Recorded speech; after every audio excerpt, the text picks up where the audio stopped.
Hello friends মই দিলদাৰ আৰু আপোনালোকে চাই আছে নাগাৰী এন্টাৰটেইনমেন্ট। আজিৰ এই ভিডিঅ'টোত দুটামান কথা কম যিবিলাক কথা বহুতে জানিব বিচাৰে, বহুতে সুধি থাকে আৰু সেই কথাবিলাক আপোনালোকৰ সৈতে শ্বেয়াৰ কৰিবলৈ বিচাৰিছো। যে মই ইমান দিন কিয় ভিডিঅ' দিয়া নাই, বা মই ইউটিউব বাদ দিছো নেকি, বা মই বৰ্তমান কি কৰি আছো, বা মই বৰ্তমান ইউটিউবৰ পৰা কিয় দূৰত। আজি এই ভিডিঅ'টোত এই সকলোবোৰ কথা আপোনালোকৰ সৈতে শ্বেয়াৰ কৰিম। তো বেছি দেৰি নকৰি বলক আজিৰ এই ভিডিঅ'টো আৰম্ভ কৰো। চাওক, ইউটিউবত মই বহুত বেছি এক্টিভ আছিলো। বহুতে মোক মেছেজ কৰে, বহুতে মোক মেইল কৰে, বহুতে মোক সোধে। পাৰ্চনেলি লগ পালেতো বহুত মানুহে সোধে যে দিলদাৰ দা আপুনি কিয় ইউটিউবত ভিডিঅ' দিয়া নাই। প্ৰায় 1 লাখ মান ছাবস্ক্ৰাইবাৰ থকাৰ পিছত আপুনি ইউটিউবত কিয় নাই, ইউটিউবৰ পৰা কিয় আঁতৰি আহিছে, কিয় নাই, এই কথাবিলাক বহুতেই সোধে আৰু ভাল লাগে যে ইমান দিন প্ৰায় 3-4 বছৰ ইউটিউবৰ পৰা দূৰত থকাৰ পিছতো আজিও বহুত মানুহে সোধে, বহুত মানুহে আজিও মনত ৰাখিছে যে দিলদাৰ নামৰ বা নাগৰী এণ্টাৰটেইনমেণ্ট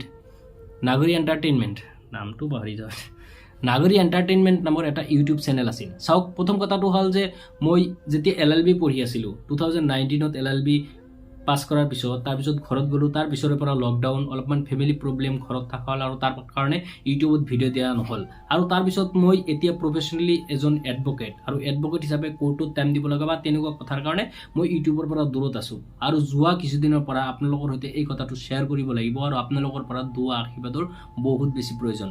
মোৰ নিজৰ কিডনী ষ্ট'ন হৈছে আৰু যাৰ কাৰণে বেমাৰত ভুগি আছোঁ।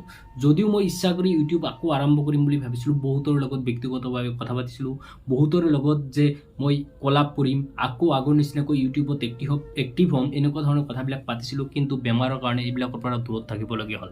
ইউটিউবত আকৌ আহিম বুলি ভাবিও প্ৰফেশ্যনৰ কাৰণে আকৌ আহিব নোৱাৰিলোঁ, আৰু যেতিয়া আহিম বুলি আকৌ ডিচিশ্যন ল'লোঁ তেতিয়া মই বেমাৰত পৰি গ'লোঁ। আৰু এতিয়া বৰ্তমান বেমাৰত মানে এনেকুৱা এটা অৱস্থাত আছে, হয়তো খুব কম দিনৰ ভিতৰতে মানে আকৌ অপাৰেশ্যন কৰিব লাগিব। মই আপোনালোকক জনাম, আপোনালোকক কথাবিলাক হয়তো মই জনাই থাকিম যদি মই ইউটিউবত এক্টিভ থাকোঁ। আৰু মই নিজে ব্যক্তিগতভাৱে থাকিবলৈ বহুত বেছি চেষ্টা কৰি আছোঁ। আপোনালোকক জাষ্ট এই কথাখিনি আপোনালোকক জনাবলৈ চেষ্টা কৰিলোঁ, আপোনালোকক জনালোঁ। নিশ্চয় আপোনালোকে বুজি পাইছে। জাষ্ট মই এই ভিডিঅ'টো এইকাৰণে বনালোঁ যে ইমান দিন পিছত ভিডিঅ' দিয়াৰ পিছতো মই ভিডিঅ'টো বেলেগ ক'তো শ্বেয়াৰ নকৰোঁ, জাষ্ট ইউটিউবত দিম।